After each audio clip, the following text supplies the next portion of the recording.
जानते हैं, मेरा बेटा सिपाही था।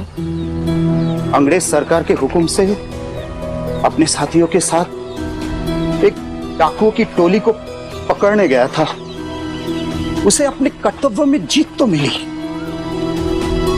डाकू की टोली पकड़े भी गए, लेकिन उस जिंदगी के जंग हार गया साई। वो मौत को प्राप्त हो गया।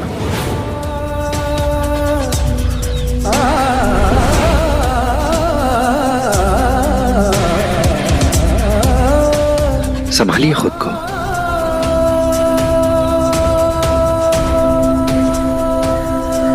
जातस्य हि ध्रुवो मृत्यु ध्रुवम जन्म मृतस्य च तस्मात् परिहर्येर्थे न त्वं शोचि तुमर्हसि। अर्थात जिसका जन्म हुआ है उसकी मृत्यु निश्चित है, और जिसका मरण हुआ है उसका जन्म भी तय है। इस जीवन मरण के चक्र से दुखी मत हो, शाश्वत सत्य है ये। और मैं भी आपसे यही कह सकता हूं कि मृत्यु तो सिर्फ शरीर की होती है, आत्मा तो अमर है। परंतु मैं ये भी जानता हूं कि इस समय एक पिता का दुख सिर्फ इसी सत्य को स्वीकार कर सकता है कि उसका प्रिय पुत्र उससे छिन गया है। मनुष्य स्मृतियों के सहारे जीता है और स्मृतियों को मिटाया नहीं जा सकता। संसार के किसी भी धर्म ग्रंथ का ज्ञान उन स्मृतियों को धुंधला नहीं कर सकता, और जीवन मरण के गूढ़ रहस्य ये एक पिता को सांत्वना नहीं दे सकते।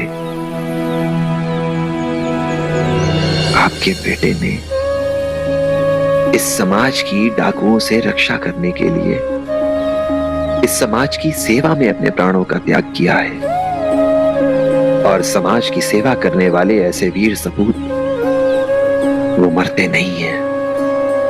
वो अपने कर्मों से हमेशा के लिए समाज में अमर हो जाते हैं। आपका बेटा भी जीवित है, इस इलाके की सुरक्षा में, इसकी शांति में, इस इलाके के सुकून में जिंदा है वो, और वो हमेशा अमर रहेगा।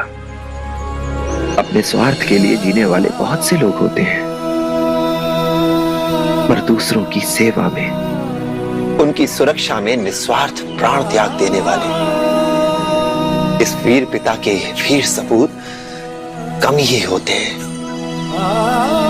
मैं समझ सकता हूं उसकी मृत्यु का दुख स्वाभाविक है, लेकिन यह दुख उसके बलिदान, उसके जीवन की सार्थकता पर जो प्रसन्नता होनी चाहिए, कहीं उसे कम ना कर दे। इसका भी तो ध्यान रखना होगा ना आपको।